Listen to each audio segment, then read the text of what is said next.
everybody, and welcome back to Scotty P. And me.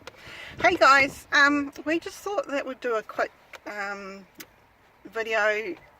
We had a little situation today at school, nothing major, but we just wanted to talk about it with others because I know it is a wide problem that a lot of teachers don't understand. So today Scott's teacher set the task to mush up two fairy tales in a creative story, or just change the ending type scenario. And yeah, I'm just going to hand it over to Scott, and he's going to let you know, give you a bit of insight on that. Yeah, most of today's video is going to be just me talking about what happened today, so don't expect to see Mum that much, but she will appear from time to time just to cut in. Okay, you tell them. So yeah, today we were doing a writing task, and Mr. Ryan said we're going to go and rewrite a story tale, a fairy tale, and make the ending different or mish two things up together. Just do anything that has a twist to the fairy tales. And he set us off with the task of that. So I went and sat down near one of the tables, and while that was happening, I started to slowly think, okay, what should I write about? And this went on for quite a while, actually, me just sitting there thinking. And soon later, Mr. Ryan came up to me and said, okay, how much have you done? And he just saw that I did nothing, and he thought I was just being a brat. He just thought that I was trying to get out of writing. So he was like, come on Scott, you can do this. You can write this. I know you can. I've seen you write. And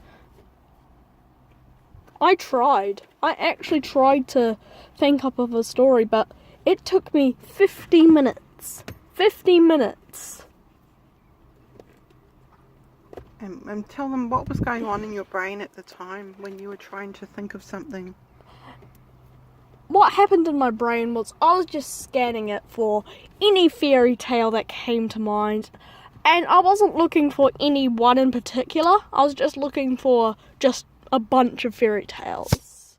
As long as it's a fairy tale, I could use it. But the thing is that people on the spectrum don't really do so well with this. If you just leave them with a task so open and just give them so many choices, their brain will overheat and start, going into, bad time mode. And as a teacher, you don't want that.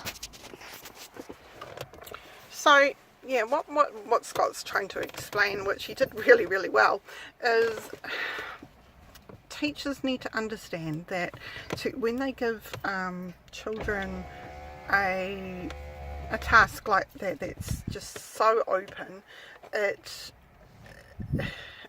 like taking a little child into all the candy shops in the world and saying, right, you can only pick two.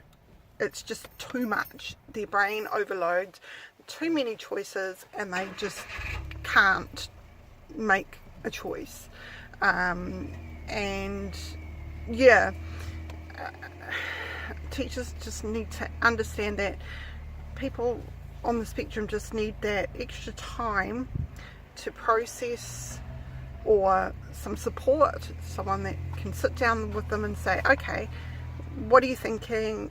What about, and limiting those choices to, 5, say, which would be much more helpful, don't you think, Scott? Yeah. So as a teacher, if you know you have someone on the spectrum in your class and you set them a task that has a lot of choices in it, you should probably check in with everyone first, make sure that everyone else is doing their work fine, and then go up to the ASD person and just make sure that the other kids don't feel like the ASD person is being treated specially, because otherwise the ASD person is going to be teased a lot for that. And you don't also want the ASD person thinking that they're being treated specially, otherwise they'll think that they can get away with anything, but that's just going off track. You need to go up to them and say, okay, what's the situation here? How much have you done? If you haven't done much, that's okay, I can try and help you.